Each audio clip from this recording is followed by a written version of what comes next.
Hello friends, मेरा नाम है प्रीति और स्वागत है आपका प्रीति पीसीएस में। इस वीडियो में हम यूपीएससी 2024 के लिए कुछ इम्पोर्टेंट एमसीक्यू देख रहे हैं लाइक अ प्रैक्टिस सीरीज, जिसमें सभी तरह के सब्जेक्ट के क्वेश्चंस को मैंने लिया है। फिलहाल 12 ही क्वेश्चन है, तो चलिए शुरुआत करते हैं। वीडियो को स्किप मत कीजिएगा, क्वेश्चन अच्छे अच्छे हैं। इस वीडियो में मैंने कोशिश किया है कि कुछ पीवाईक्यू और पीवाईक्यू के एक्सप्लेनेशन से जो रिलेटेड क्वेश्चन पूछ सकता है उसको भी मैं इसमें इंक्लूड की हूँ कि हमें किस तरह से तैयारी करनी है, ठीक। और ये वीडियो रोज आएगा। तो हमारा पहला प्रश्न है, जब किसी उच्च न्यायालय का मुख्य न्यायाधीश यानी किसी हाई कोर्ट का जो चीफ जस्टिस है प्रशासनिक हैसियत से काम करता है तो वह किसके अधीन होता है? उच्च न्यायालय के अन्य न्यायाधीशों में से किसी रीट अधिकारिता के भारत के मुख्य न्यायाधीश द्वारा प्रयुक्त विशेष नियंत्रण के राज्य के राज्यपाल की विवेकशील व्यक्तियों के या इस विषय में सीएम को यानी मुख्यमंत्री को प्रदत्त विशेष शक्तियों के। तो इसका आंसर हो जाएगा कि जब भी किसी हाई कोर्ट का जो चीफ जस्टिस है वो प्रशासनिक हैसियत से काम करता है तो वह रीट अधिकारिता के अधीन होता है, ठीक। आते हैं अपने दूसरे प्रश्न पर। हमारा दूसरा प्रश्न है, भारत में निम्न में से कौन एक उन फैक्ट्रियों में जिनमें कामगार नियुक्त हैं औद्योगिक विवादों, समापनों, छटनी और काम बंदी के विषय में सूचनाओं को संकलित करता है?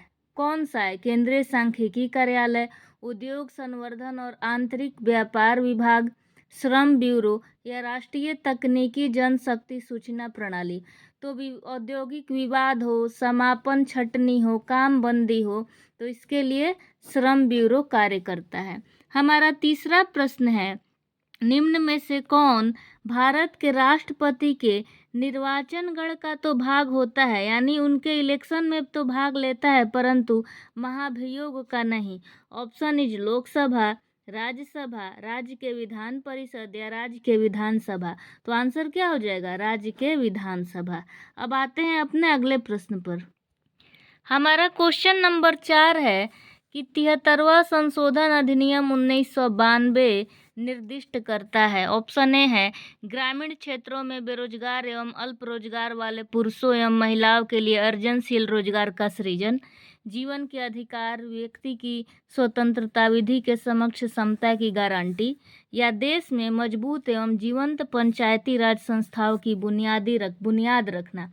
आप जानते हैं कि 73वां संविधान संशोधन 1992 के द्वारा पंचायत को शामिल किया गया।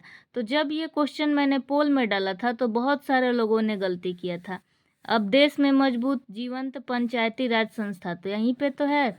सबको मालूम है कि 11वीं अनुसूची में 73वां संविधान संशोधन 1992 के द्वारा पंचायती राज, बस लैंग्वेज को थोड़ा अलग रखा है यूपीएससी ने, ठीक। अब आते हैं ज्योग्राफी का क्वेश्चन है। एक तरफ दिया है लकड़ी, एक तरफ दिया है देश। इमारती लकड़ी है और इधर देश। बोल रहा है कितने जोड़े सही हैं? देवदार क्या कनाडा में होता है, डगलस फर मैक्सिको में, महोगनी होंडुरस में और सागौन म्यांमार में? केवल एक सही है, केवल दो सही है, केवल तीन सही है या सभी सुमेलित है? ये 2006 यूपीएससी का क्वेश्चन है, जिसमें दिया था ऐसे मेल मिलान करने के लिए ए में कि ए का एक, बी का टू, ऐसे करके अलग अलग दिया था। मैंने इसको युग में या जोड़ा वाला बना दिया जिस टाइप से पूछता है, ताकि हमें याद हो जाए। तो याद रखिएगा, यहाँ सभी जोड़े सम्मिलित हैं, ठीक है। हमारा छठा प्रश्न है, हीरक वलय वह दृश्य है जिसे देखा जा सकता है। हीरक वलय पूर्ण सूर्य ग्रहण के आरंभ में, पूर्ण सूर्य ग्रहण के अंत में, केवल पूर्णतः पंथ चिन्ह के परिधीय क्षेत्रों पर, केवल पूर्णतः पंथ चिन्ह के केंद्रीय क्षेत्रों पर। तो आंसर क्या हो जाएगा? केवल पूर्णतः पंथ चिन्ह के परिधीय क्षेत्रों पे। आते हैं अपने अगले प्रश्न पर। हमारा अगला प्रश्न है, एक तरफ है नगर, एक तरफ है नदी। वाशिंगटन डीसी बोल रहा है पोटोमेक नदी, बर्लिन स्प्री नदी, पेरिस सीन नदी, मैड्रिड मेंजेस नरेस नदी, और बोल रहा है कितने युग में सम्मिलित हैं। और ये था मेल मिलान वाला क्वेश्चन। तो मैंने इसको युग्म वाला बना दिया। ये PYQ है, केवल एक सही है, केवल दो सही है, केवल तीन, तो यहाँ सभी सही है। याद रखिएगा, सभी इसका आंसर हो जाएगा। वाशिंगटन DC का पोटोमेक नदी, बर्लिन स्प्री नदी, पेरिस सीन नदी, मैड्रिड मेंजेनरेस नदी। ये अभी भी पूछ सकता है। अब है question, trans Pacific partnership TPP TPP के संदर्भ में निम्न कथनों पर विचार कीजिए। बोलता है कि यह चीन और रूस को छोड़कर प्रशांत महासागर तटीय सभी देशों के मध्य एक समझौता है।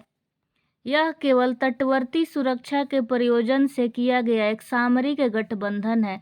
कौन सा कथन सही है? केवल एक, केवल दो, एक और दो दोनों, न तो एक न ही दो। तो इसका आंसर हो जाएगा न तो एक न ही दो, क्योंकि ट्रांस पैसिफिक पार्टनरशिप तटीय देशों के लिए नहीं, प्रशांत महासागर तटीय देशों के लिए नहीं। इसमें टोटल 12 देश है, जिसमें स्विट्जरलैंड है, न्यूजीलैंड है, ऑस्ट्रेलिया है, सिंगापुर है, अमेरिका है, जापान है, चिली है, पेरू है, और भी कुछ इम्पोर्टेंट देश है, मैं भूल रही हूँ। और यह व्यापार के लिए है।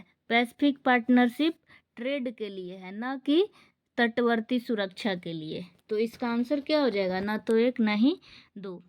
आते हैं, अब 9वां प्रश्न बोल रहा है, किसके पास दुनिया का सबसे बड़ा यूरेनियम भंडार है? ऑस्ट्रेलिया के पास, कनाडा के पास, USA के पास, चीन के पास। तो याद रखिएगा, ऑस्ट्रेलिया के पास सबसे बड़ा यूरेनियम का भंडार है। 10वां प्रश्न है, एक तरफ है सागर, एक तरफ है सागर से लगे हुए देश। सेम वही था कि कौन कौन ऐसे सुमेलित करना था, दिया था एक का 1 2 3 4 ऐसे करके। तो इसमें कितने युग्म सुमेलित हैं? एड्रियाटिक सी अल्बानिया, काला सागर क्रोएशिया, कैस्पियन सागर कजाकिस्तान, भूमध्य सागर मोरक्को, लाल सागर सीरिया। केवल 2 युग्म सुमेलित है, केवल 3, केवल 4 या सभी? तो आंसर हो जाएगा केवल 3। क्यों? एड्रियाटिक सागर का हो जाएगा अल्बानिया, ये ठीक है, लेकिन काला सागर क्रोएशिया गलत है, कैस्पियन सागर कजाकिस्तान ठीक है, भूमध्य सागर मोरक्को ये भी ठीक है, लेकिन लाल सागर सीरिया से लगा है, ये गलत है, इसलिए केवल 3 सही हो जाएगा। कार्बन क्रेडिट अभी भी न्यूज में है, और ये 2010 का क्वेश्चन है इन्वायरमेंट का। बोल रहा है, कार्बन क्रेडिट की संकल्पना निम्न में से किससे उद्भूत हुई है? कहाँ से निकली है? अर्थ समिट, यानी जो रियो डी जेनेरियो में हुआ था पृथ्वी शिखर सम्मेलन, या क्योटो प्रोटोकॉल, या मॉन्ट्रियल प्रोटोकॉल, या G8 समिट? तो याद रखिएगा, इसका आंसर हो जाएगा क्योटो प्रोटोकॉल। याद रखिएगा, कार्बन क्रेडिट, C से कार्बन, C से क्योटो। ऐसे तो K से लिखाता है, लेकिन C से आप याद रखिएगा। हमारा अंतिम प्रश्न है, फ्लूइड फीडिंग यानी द्रव भक्षण। पिछला बार क्वेश्चन आया था फिल्टर फीडिंग, यानी वो फिल्टर कर लेते हैं अपने फूड को फिर खाते हैं। तो 5 तरह की फीडिंग होती है, उसमें से एक होता है द्रव्य भक्षण, एनिमल है मॉस्किटो यानी मच्छर, एफिड्स, बटरफ्लाइज एंड मॉथ, ये भी तितली की तरह ही होती है, हनी बीज। ऑल आर करेक्ट, तो यहाँ आंसर हो जाएगा ऑल आर करेक्ट। मतलब जो जैसे मच्छर है तो हमारा खून चूसता है और द्रव को ऐसे चूसता है और खाता है, तो जो जो फ्लूइड खींचेगा, जैसे मधुमक्खी है, एफिड्स है, मॉस्किटो है, इसमें हमिंग बर्ड्स भी आ जाएगा, तो ये याद रखिएगा। तो अब हमें बताइएगा कि वीडियो कैसा लगा, क्या इस तरह का प्रैक्टिस सेट मैं लेके आऊँ और करेंट अफेयर्स भी लेके आऊँगी। अगर आप कमेंट करेंगे पॉजिटिव तो मैं वीडियो बनाऊँगी। Thank you so much guys for watching this video.